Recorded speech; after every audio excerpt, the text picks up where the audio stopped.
Well, ladies and gentlemen, welcome to another episode of the Film Frequency. And we're no longer the Film Bros. We are the bad boys of film today. That is what we are. I'm here with my brother JB. I'm one of your hosts, CEO Haize. What's going on, brother? Not much. And of course, I am JB, the prodigal one, JB. Thanking everybody for joining us again. The film family, CEO Haize, Bad Boys for Life.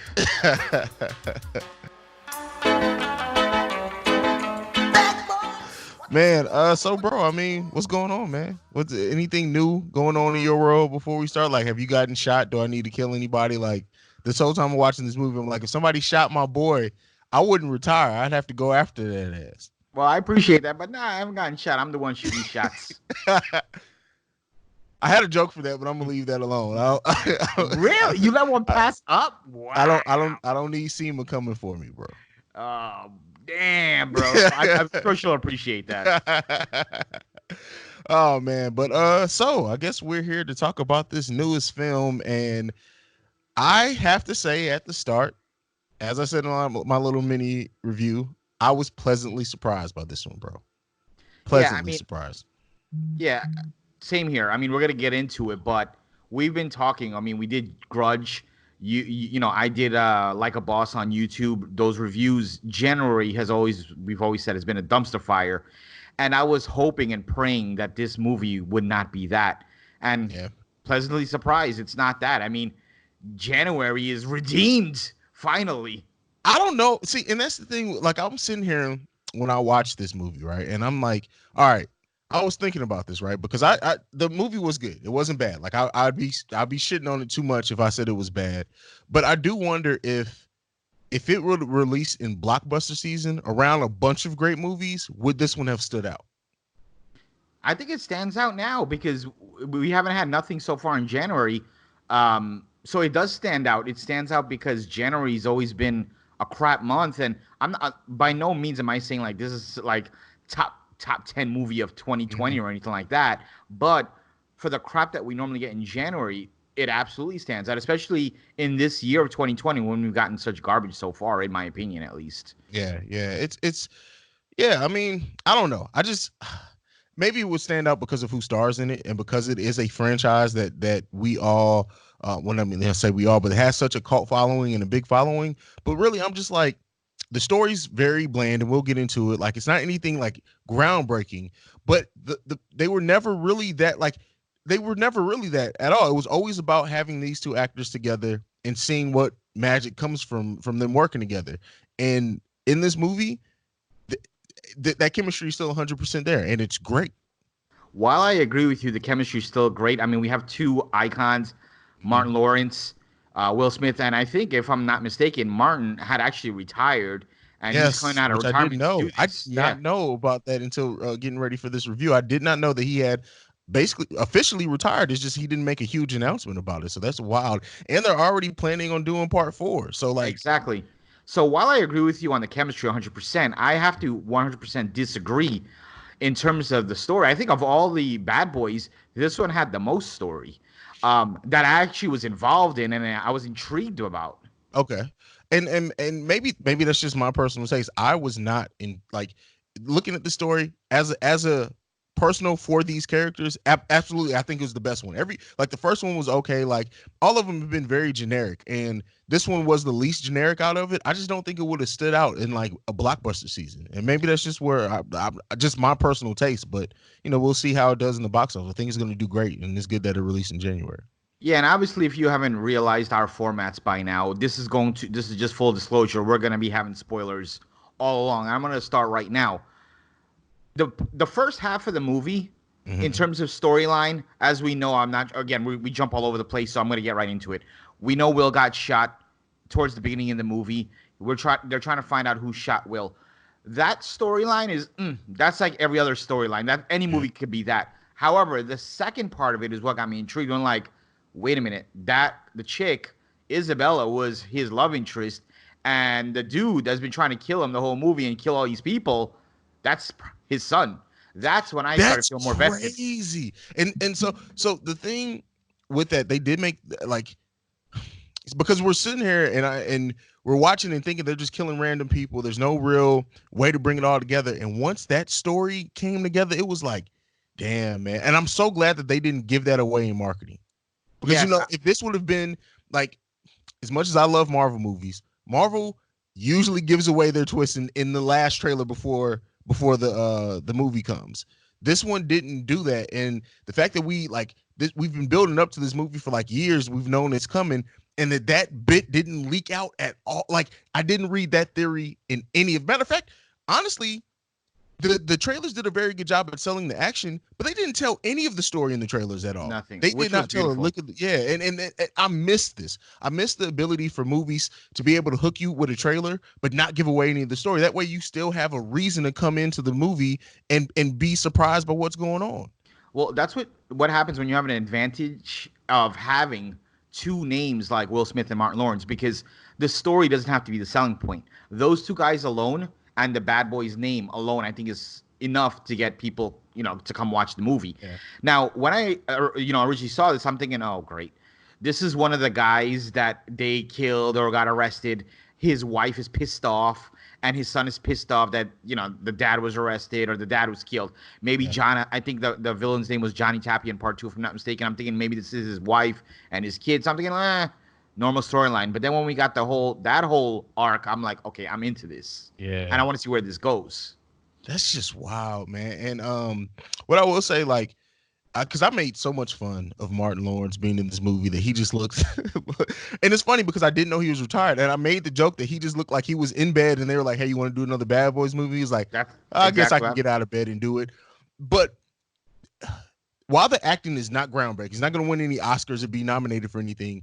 I honestly think this was one of the better roles of Martin Lawrence in the last few years because it's not just funny. Like he carries almost the most of the dramatic weight at the early part of this movie. That whole prayer scene I've already said was cringeworthy. Like him praying to God, it's hard to do prayer scenes, so I'm not going to come down on him too much, but because of that.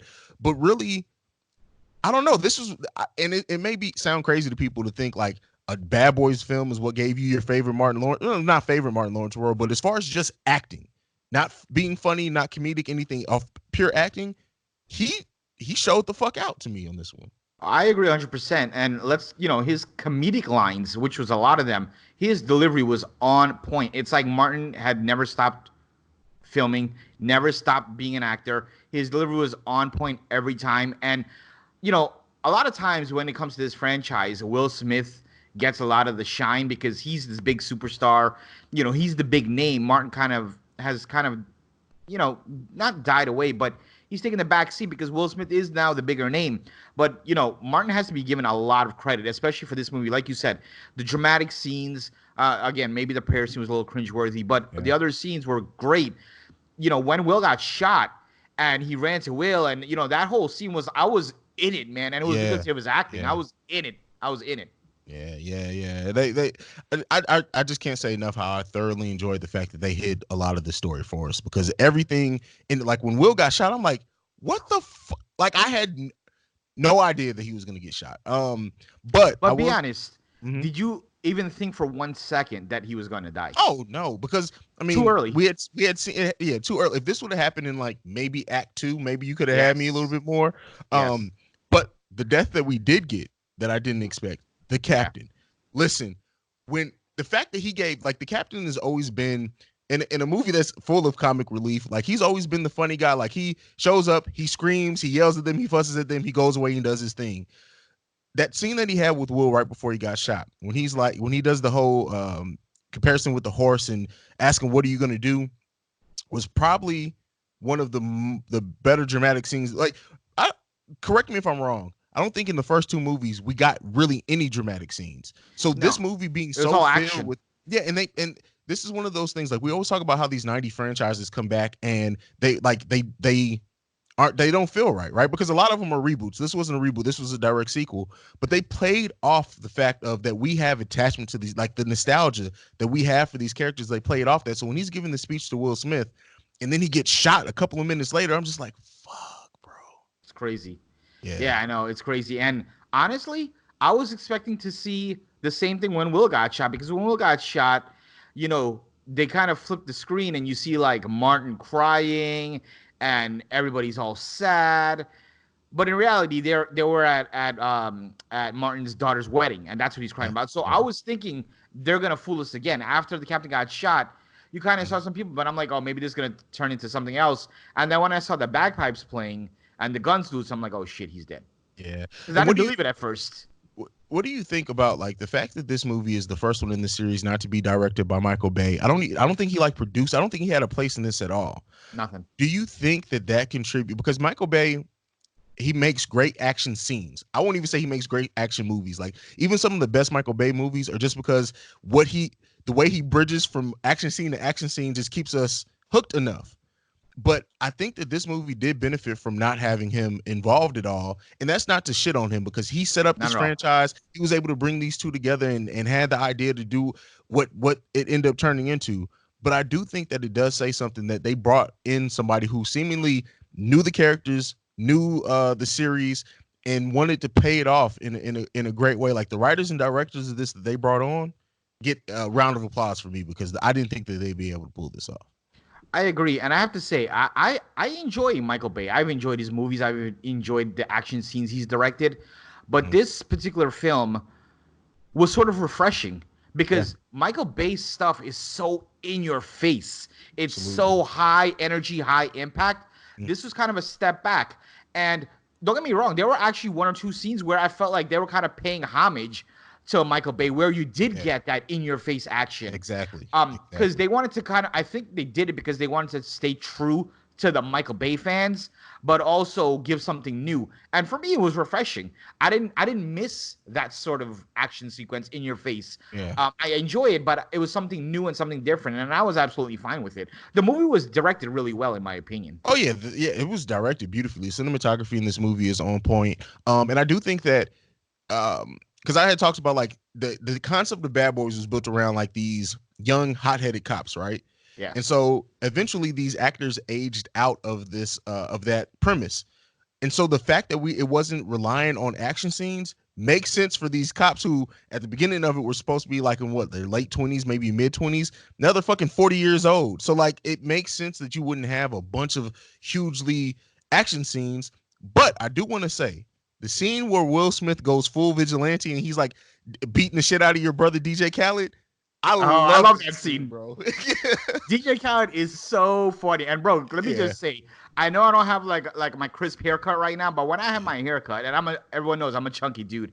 The amount of times that people have come up to me, strange, like, "Oh, you look like DJ Khaled. You know who that is?" I'm like, "Oh my god!" And especially like when I wear my sunglasses, the Uh-huh. amount of times I've been asked that. But DJ Khaled for those 3 minutes he was in the movie were funny as shit. Yeah, yeah. I if they do part four, I would like to see them like come back to use him as a like informant or something. But Absolutely. so And what do you actually, go ahead?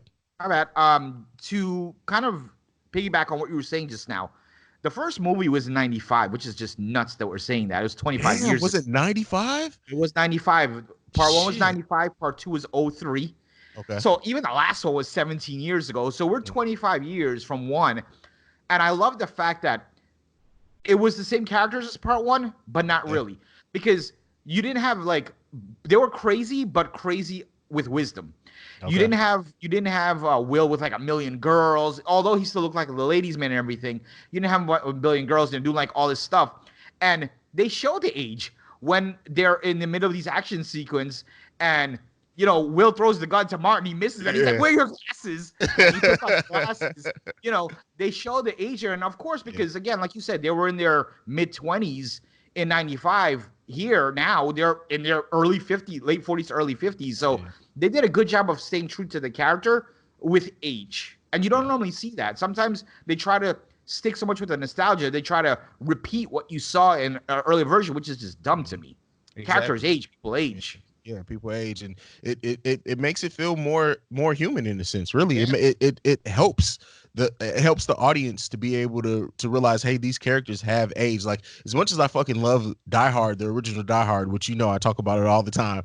Um, the thing that The they greatest that Christmas story. yeah, the thing that series always failed to do is that they wanted to keep making John McClane this superhero, and it's like this motherfucker is It's 50. like There's no 90. way. Like he has arthritis in his hip at this point. Like, come on, let's be real. But let's talk about some of the other characters. So, like to get back into the story, as you said, like the motherfucker I don't know, bro. I'm still flabbergasted at this shit, bro. I'm gonna straight out say it. The Mhm. villains, Isabella, and I have absolutely no fucking idea what her son's name is, Uh-huh. but those villains in this entire franchise to me are the strongest villains in Oh terms yes. of the storyline and just everything we got. I Yeah. mean, better than part one and part two. I just absolutely enjoy them. And when you watch movies like this, you want a strong villain Yeah. because the stars are only as good as their villain. And I thought Isabella, I think that's her name, right? Isabella, was Yeah. it Isabella? Isabella. I One of thought the she two. was, yeah, she was really really strong, and she Yeah. did really good. And I'm like, man, how like pissed off is this chick at Will that she's going to these lengths? I mean, first of all, this happened in Mexico. I mean, if she was in America, she would have went the American way and just sued his ass for child support. That's how you really Exactly. kill a motherfucker in the U.S. Yeah. But she was great, man, and the son was great, and I just enjoyed it. What do you think about the villains? The villains, like, yeah, they were villains were never a main part of this. Like, let me not say they're main. They're the villains, so they're absolutely main part of the story. But they were never a draw.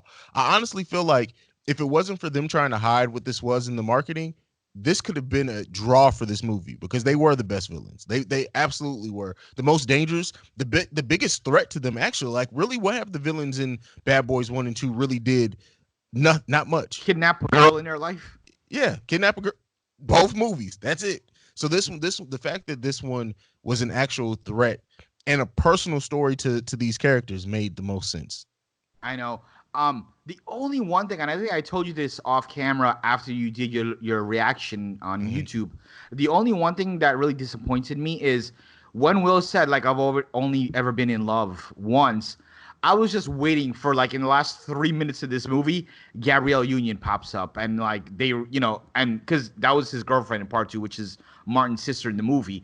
But I understand where they're going with it. Obviously, it's clear that him and the now new captain at the end of the movie, they're gonna hook up. Obviously, they've had a But thing throughout the whole movie.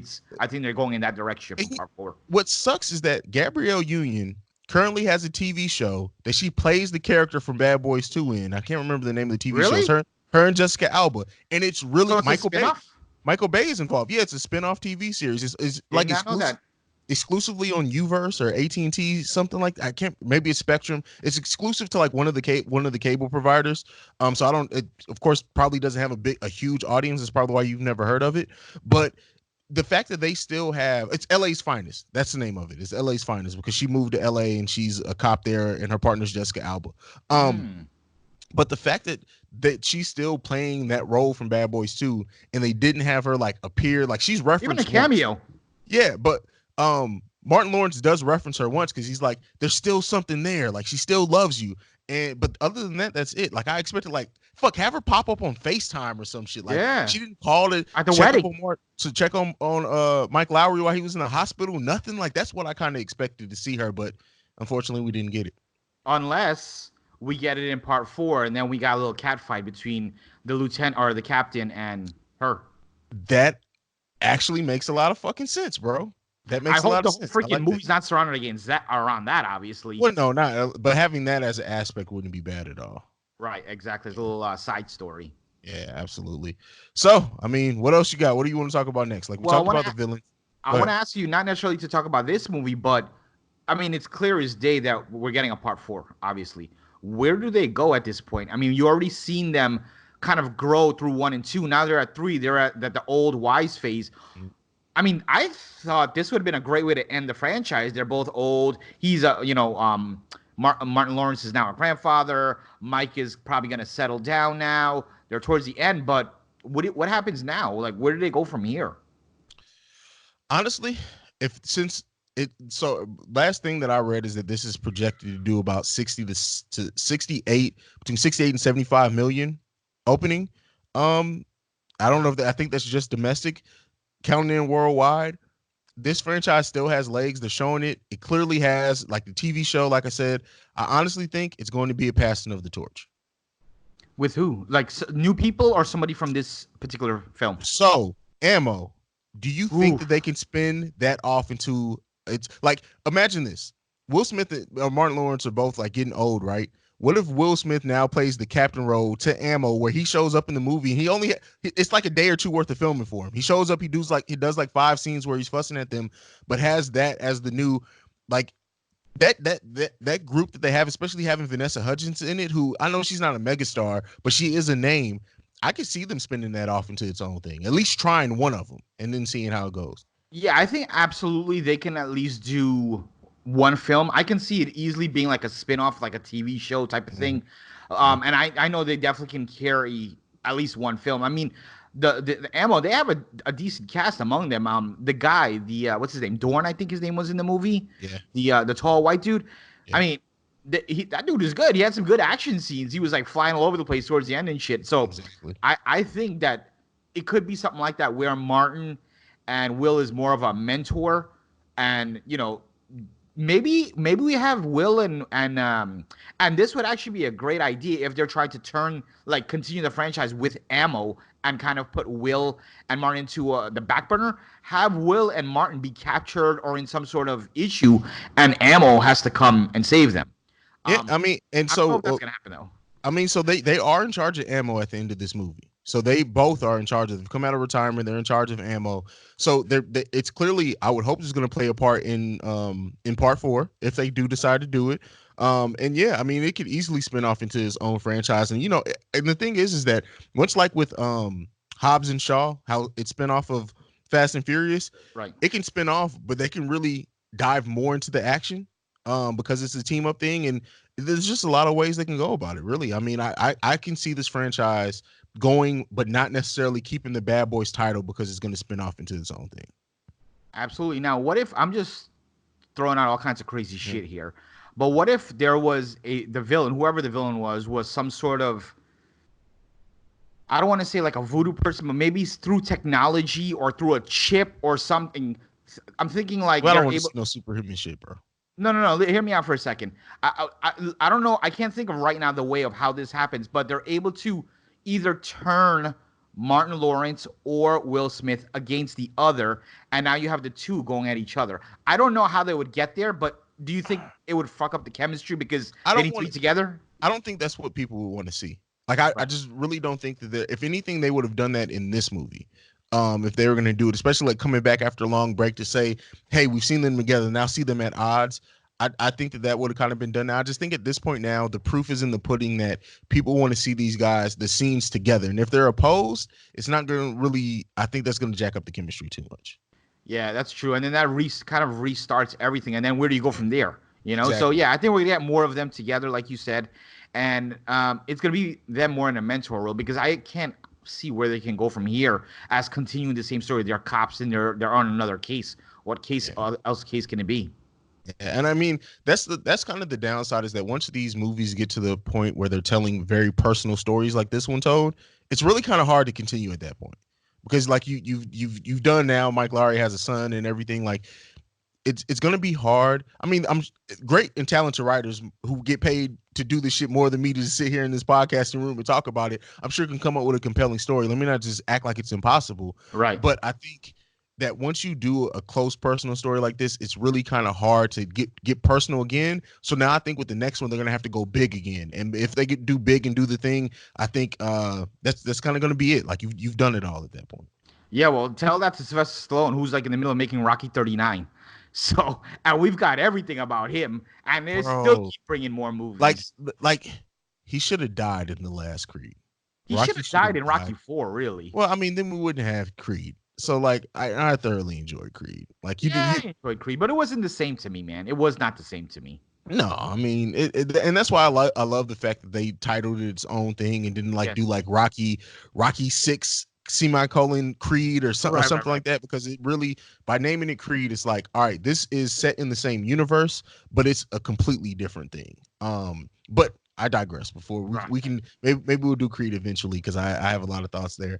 But like, so what do you? Okay, let's talk. I know we said minimal. We've talked really about the story and how good it is depth wise there. One thing that Michael Bay does is bring the action. We already said the director did a good job directing, but do you think like every Bad Boys movie has that highway scene? Every single one has a Part highway two. scene or something. Yeah, that's the best. But what do you think about the action scenes in this one? Do you think that they lived up to that legacy of Michael Bay, or were they different and you're okay with different?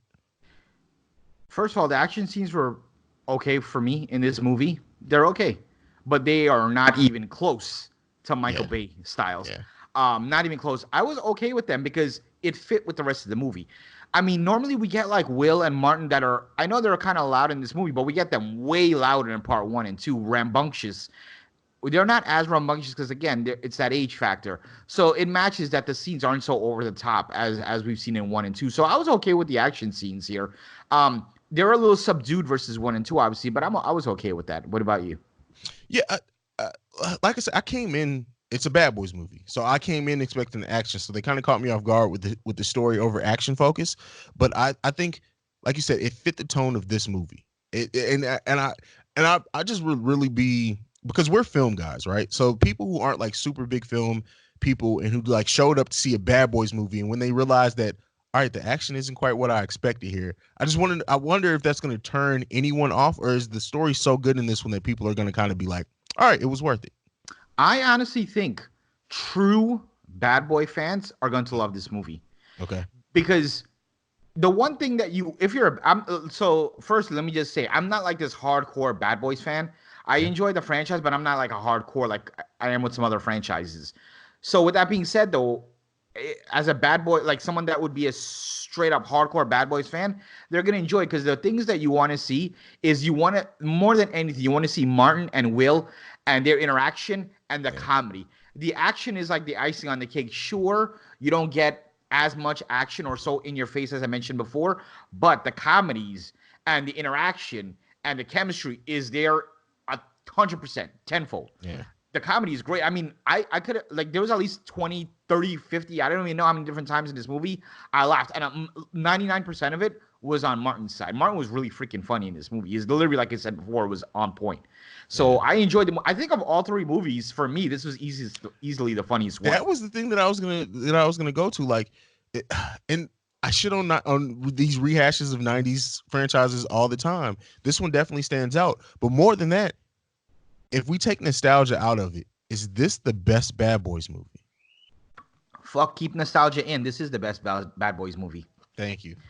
Like, That even with I was nostalgia. afraid. I was so afraid to say that on my mini Review? reaction because I didn't want to. I didn't want to give it away, but I didn't want it's because I know a lot of people hadn't seen the movie at that point and then like going thinking there's no way this motherfucker is crazy. But really, if we talk about every aspect of film, the writing, the directing, the story, like everything, the acting, the performances, this by far blows everything else away. Like as much as I love Bad Boys 1, it was the acting was kind of corny. Like really, if it wasn't like let's just be real, it was kind of 100%. corny, but it was corny in that way that it was endearing corny, not like turn you away corny. And Bad Boys 2 kind of just doubled down on the silliness and like the story was kind of second, and I understand why.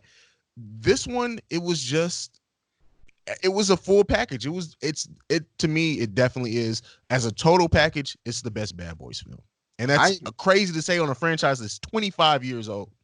I agree with you 100%. I mean, if you get a table and you put Bad Boys 1, 2, and 3 and all these different subcategories, Yeah, every check would be under Bad Boys for Life, except, as we talked about a little bit, the action. I do think 1 and 2, had a little bit of action. Me personally, I enjoyed the action in part 2, but outside, it's not that far off. Outside of that, every other category goes to Bad Boys for Life. The acting, the drama, the comedy, the directing, even no slight to Michael Bay. He's freaking amazing, but it was something pulled back, which I enjoyed. Now, with that being said, with the success, I don't know what the final success of this is going to be in terms of box office because it's still early. I mean, the movie just came out a couple days ago. yeah. Who's going to be on for part four? Because if I'm not mistaken, I think Michael Bay is part of the production team on part four. He's not directing, but I think he is producing. Okay, so my here's I my think. thing with that. And because I really do think ammo is going to feature heavily in part 4. I wouldn't mind if Michael Bay literally only advises on the action scenes. Like if they say, we got everything else, Mike, but we need you to come in and we need you to either direct or tell us exactly what you would do for these action scenes and then do that. And then if they can combine I would the love that. storytelling of this one with the action scenes that Michael Bay is able to do, fucking take my money now. I'll prepay for my ticket right now. No, and you just said something very interesting because if they would have did that for this movie and had Michael Bay in just for the action sequence, Mm-hmm. we would have got even a better movie. Don't get me wrong, I think Yeah. this movie's good, but we would have got even a better movie if because the only thing lacking in this movie, like okay, not lacking, but the only thing that was kind of one step behind every other category was the action scenes. But we had Michael Bay, maybe it would have been a little bit different because if anybody, he knows how to do his action scenes. And that's one thing that I would, and it's funny because I know people like purists are gonna probably think it's never gonna happen. I just want to make sure I say that it's never gonna happen. But you know how like in baseball you have a bullpen. Yes, I would love to see them combine directors to make a bullpen. You're better at the cinematography. So like these some big more dramatic names. scenes, like no, I'm saying like come in for a movie and say, all right, this director we're going to use for the character building scenes. Michael Bay, we're calling you out the bullpen for you to direct these action scenes. Like to kind of form Voltron with directors on certain movies. Of course, given if the director can't do it all. I'm not saying, but every director kind of has their specialty, and I would love to see more. And people don't want to cut up the money that way, and I understand it, but it's just like something that I think about quite often, honestly. So I just sorry, not I wasn't ignoring you. I heard everything you said, but Yeah. as you saw, I was kind of looking away for a second because I just wanted to check on Bad Boys 4 real quick. And Mhm. so some crazy shit. Number one. So it looks like Michael Bay will be returning as director and producer for 4. No, So I was wrong on that. I no. apologize. But here's Yeah. some other shit. Under producer, they have Jerry Bruckheimer listed. And you just talked about like Jerry Bruckheimer is a big name. I mean, Yeah. he hasn't, I don't know about shit he's done lately, but go look at that man's filmography. He's done some great shit. I know the name Jerry Bruckheimer. So these two together, that can mean great stuff. Now, we Well, were he was on the also, first two, right? was Burkheimer he? was on the first two as well. Yeah. I honestly don't know, but I know he's a great name. He's a big name Yeah. to have. So he wasn't in part 3, and as far as I know, I don't Yeah. think so. Now, here's another thing. We were also speculating what part 4 would be like or what it could be based on. Right now, if you go on IMDb, there are only 3 cast lists there: Martin, Will, and a young boy whose name is young Mike. So I don't know if they're going to be taking a backstory out of this and it's going to be something more of a prequel or something. I don't know. But the Mm, kid's name is Young Mike. So it's obviously Mike Lowry as a kid. So I don't know where they're going with that. yeah. Do you think that if part 4 is the final and we say they're going to spin off into ammo, like whatever, do you think one of them has to die at the end of part, like in one of these films? Jesus Christ, bro. What did you just ask me? I'm just Like, saying. here's the thing. Like, people are going to disagree. But to me, when you have, and this is going to sound screwed up, but when you have a main character die, Mhm. there is no impact like that. Like, Exactly. I honestly think I'm taking this shit way left field. Titanic. If Jack didn't die in that movie, I don't think that movie has the same impact. That's true. Honestly. And not only that, there's a ton of other movies that I can name where if the main character didn't die, I don't think the movie would have as an impact. So if you add part 4 with Will dying or Martin, since Martin is pretty much retired at this Yeah. point, most you have Martin die. Holy And shit, we have that's young crazy. Marcus now too. So I mean, even though it's not his son, we do have young Marcus. So Right. Or I his son-in-law yeah, also. his son-in-law. So I do think like there's I a don't think they would chance do it though. I don't think they would do that if shit. they know for a fact it's done. Like I think they will only do that if they know for a fact, all right, we're done with that. Like we really want to bring this to a close. Then I think that they'll do that. Yeah, and to be honest, let's be real. We were talking about Fast and Furious. Michelle Rodriguez died, and 2 movies later, she was back. So they could do whatever they want. Even if Martin dies, they could always figure out a way to bring him back. But I could see that as well. Like Martin dies at the end of 4, and now that's when you have ammo, you know, going after whoever, or going after whoever did this at the end, to start up 5, and immediately people are gonna want to watch that movie because people are gonna be like, hey, we want to see if they catch whoever killed Martin.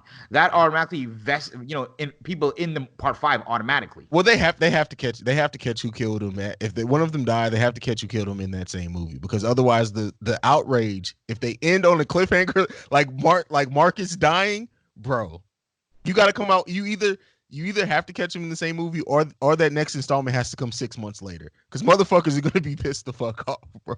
Yeah, but let me tell you, those same motherfuckers would probably fill up the theaters when that shit was released. You don't That think is so? very true. That is very true. But I don't think anyone is in this day of Twitter and social media. I don't think anyone is that bold to pull stuff like that. If it wasn't for the social media age, I would say yes. But these people know if they do that, they literally have to stay in their houses and off social media until the next one comes out because they Yeah, will get blasted. yeah, yeah, for sure. Anything left on this one, bro? You got anything left? We've speculated on the future of the series. We kind of did talk about almost everything in this movie. I guess, we usually like to talk about our favorite scenes or favorite moments in this movie. What was your favorite scene? It'd be a slight if I had to say a favorite scene. I mean, I enjoyed a lot of the scenes. There was nothing really. I mean, a lot of it. It had to be centered around obviously Martin and Will, and just their comedic scenes. But nothing really kind of stood out or anything like where I would say yes, that's my favorite scene. I don't really think I have one on this one. I just enjoyed the film. I think my favorite scene, just off the shock, was when Mike got shot. Like, Oh because man. it's so rare in movies that I'm legitimately shocked, and that was one. The last time I honestly think I was shocked like that, I wasn't even shocked by like Iron Man dying in Endgame, because I figured that was gonna happen at some point. Iron Man died. Yeah. I'm just But honestly, I think at the end of Split, when Bruce Willis popped up as his character from Unbreakable, that was the last time I was like completely caught off guard by a scene in a movie, and that was at the very end. So Yeah, I don't even know when's the last time I've been like shocked. I can't even call it. But yeah, I mean, I don't really have. I can't. It's hard for me to pinpoint. And even when I was watching this movie, I would be like, oh, that's definitely gonna be like I need to talk about that. That's gonna be my favorite scene. But then like something else would happen. Like no, no, no, that's gonna be my favorite scene. And it kept on happening to the point where like I just forgot because it was. I enjoyed all of it. Like majority of it I enjoyed. yeah, yeah, it was just a good movie from start to finish. And all right, so I think that pretty much sums up my thoughts on this. JB, you got any last words? You wanted to get into our ratings, and then we can go ahead and get the hell up out of here. Yeah, man. That's pretty. I mean, we kind of beat this movie up in a good way, obviously. But we Yeah. talked about everything. We talked about all the characters. We talked about what we liked, didn't like, et cetera, et cetera. So, yeah, ratings. I again, like I said from the beginning, I am absolutely shocked. I really didn't think this was gonna be a good one. I was hoping, for Will's sake, that this was gonna be a good one, and I enjoyed it. So my ratings. I like to always, as you guys know, I like to do 5 stars. I'm gonna give this one a 3.5 out of 5 stars. Yeah, and for me, it is about the same, about closer to a 4 for me. Um, Three and and three quarters. yeah, yeah, because it's just, yeah, 3.75. It's just it as a fan of the franchise, I don't see how you can be disappointed. As a fan of film, if you just show up, especially in January, I don't see how you could be disappointed. I'm sure, like, on more rewatches, I'll probably have a little bit more to like break down and nitpick if I wanted to. But just me going in and enjoying this movie thoroughly, and I was so, and you thought I was crazy because I was telling you I did not think this was going to be good. So the fact that I got egg on my face, I'm glad to say that I did, because this is the best out of the franchise so far. So definitely 3.75, close to a 4 for me on Bad Boys for Life. Absolutely. I know we have maybe 3 or 4, maybe 5 blockbusters left to come out in January. Mhm. Is it safe to say that this is probably going to be the best release in January, or is it too early to say? I think it's too early to say. I don't remember what's coming towards the second half of this We month. got The Turning coming out. Um, what else do we have? I mean, we have like maybe 1 or 2 movies being released next week, and Okay. that's it. We got let's see, we got Turning coming out, The Gentleman. Oh, we got also actually some couple decent ones. The Last Full Measure, but Gretel and Hansel, which might be a I'm huge. really looking forward to that one. Me I'm too. really, So really looking forward to that one. remains to be Um, seen yet. yeah, it remains to be seen. I think that it has a great chance of walking away with the best movie for this month. Yeah, I mean, it's Definitely the best movie to be released so far this year. That's for sure. Oh, Underwater 100%. is very close behind this one for me, especially because it's horror. But this is the best total package you can get at this point in this year, and I think this is really the best you can kind of hope for a January release. So here's my last question to you. Give All me a right, ranking on the Bad Boys. 3, 2, just for the highway. No, 1. I got it because just for the nostalgia. 3, 1, 2. Yeah, well, I'm pretty similar, but 3, 2, 1 is for me. Okay. I have to because of that high. We've seen in a lot of Yeah. other scenes. So yeah, for me, 3, 2, 1. But I think, like we said, both agree. 3 is obviously the top one in this franchise thus far. Yeah, absolutely. Well, that's it. By the time you guys hear this, you won't hear us for another week when we come in with the Keeping It Real, talking about the news. We haven't decided what our next mini-sode is going to be. We'll probably put up another poll or decide ourselves on what's going on, but we'll be making that announcement definitely by the time the next Keeping It Real comes out. But that's it, bro. Yeah, let's go ahead and go into socials. Let's I go. can reach on Twitter at the P1JB. That's at THEP1JB. And Haize. And I can be followed at CEO Haize. That's at CEOHAIZE. You can follow us collectively at The Film Bros. You can also check out our wonderful discussion group on movies at The Film Frequency. Just search that on Facebook. Lastly, if you want to send us any feedback, questions, comments, concerns, go to thefilmfrequencypod@gmail.com. And if by chance you want to send us a voicemail, you can do that at 614-547-2039. Now, that is for the Breaks Media as a whole. So if you're going to leave a voicemail there, make sure you say that it is for The Film Frequency, so we'll be sure to get it. Haize. What? I gotta ask you. I gotta Yeah. say something to you. Okay. Ride together. Die together. Bad Boys for Life. All right. This has been a presentation of the Break Media.